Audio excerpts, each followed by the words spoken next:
Hey, Nathaniel. Jesse and Nathaniel over here at East Seattle. How y'all doing today?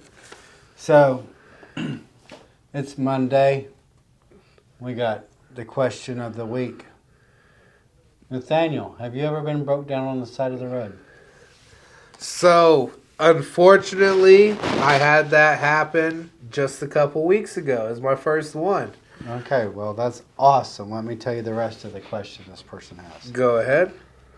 What do I do if I break down while I'm driving? So, was you driving when you broke down? I was when the original failure happened. Okay, very good. Can you help us with that? What do I do if I break down while I'm driving? Especially going down the interstate. Everybody's driving like 79 to 91, something like that. So, my very first step, for one, wasn't to freak out. Two, and this dynamic kind of works the same. So, for me, since we work at the auto shop, I called my lead technician, of course. This is what's happening. This is what I got going on. I'm traveling right now. What should I do? So you called Uncle Bob? Right. So what if I don't have an Uncle Bob? Well, that's when you call either your closest repair shop or your most trusted repair shop, and you ask them for advice if you don't have that connection. And you're like, hey, this is what's going on. This is what I'm doing. This is where I'm at. I have so long to go. What should I do?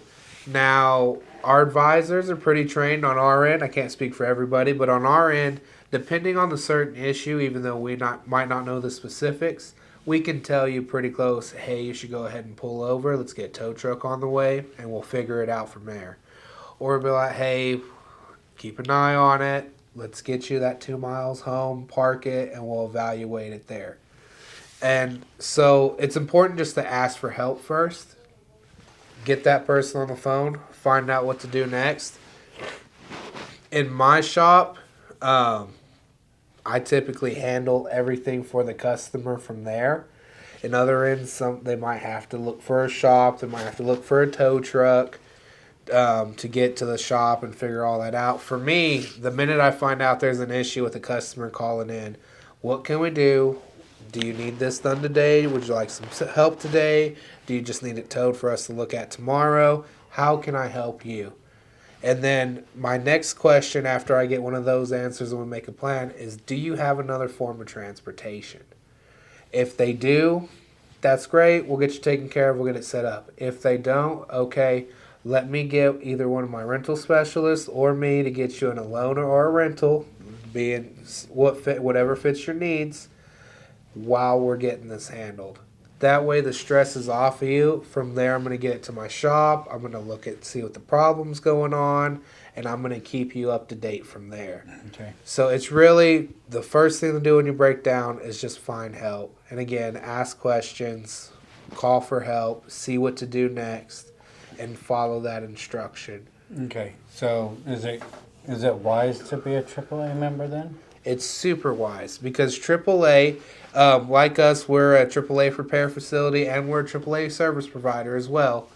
But you're actually getting an informed person on scene that can help you make those decisions, and AAA's helping you cover those costs. So that person's going to arrive on scene and say, hey, I can get you going by knocking this out real fast, or let's go ahead and get you towed. It looks like you got a pretty serious problem. Let me get that set up for you. So you're getting the trained help to actually help you through that stage in person. Okay. And so if I don't have a shop to go to, then they have resources? They have resources, and they should be able to find you a shop. Okay. Awesome. Very good. So I heard about a story that really just happened just the other day, one day this week or last week, where a customer was trying to tow their own vehicle off the side of the road, and his tow strap got wrapped up around a component on the vehicle or something. What happened with that? What happened there? So we talked to a customer who was wanting towed to the shop to have it looked at, had another issue going on. We quoted him the tow. He didn't think it would be that hard to tow. He was like, I'll just tow it myself. We get a call a little bit later, I believe it was the next morning, about him trying to tow it himself. Actually, he came in. Let me correct myself. He came in to tell us this happened. He said, yeah, I was going to tow it because I had all this equipment and I had a trailer and I thought I could just knock it out real easy. Well, when I went to pull on it, something snapped and it's leaking a bunch of oil now. And so that's all the information we have. He's like, can you tow our vehicle now? So that morning, we tow the vehicle, we get it over here, get it lifted up on the rack. He had pretty much tied this strap right behind where the engine and the transmission meet and found something to tie on under there and then pulled on it with enough force. He might have not put the vehicle in neutral where it could actually freely roll. There could have been so many things that happened in that situation, but because it wasn't a trained professional, this big old tow strap snaps. It wraps itself around the CV axle, destroys the boot from the tension that it had from the pull and it wrapping. Not only that, but this fiber or cotton strap, whatever it's made out of, hit this motor hard enough to actually knock a piece of the metal out and put a hole in the block.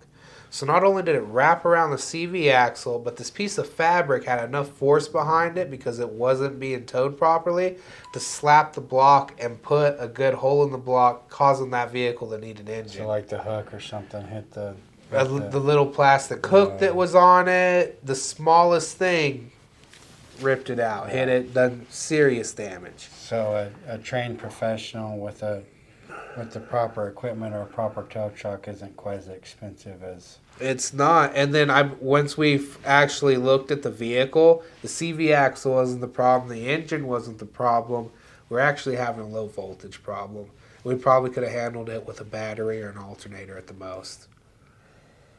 And now he needs an engine. Right. So him trying to save that $150, $200 tow, it now turned into an $8,000 project.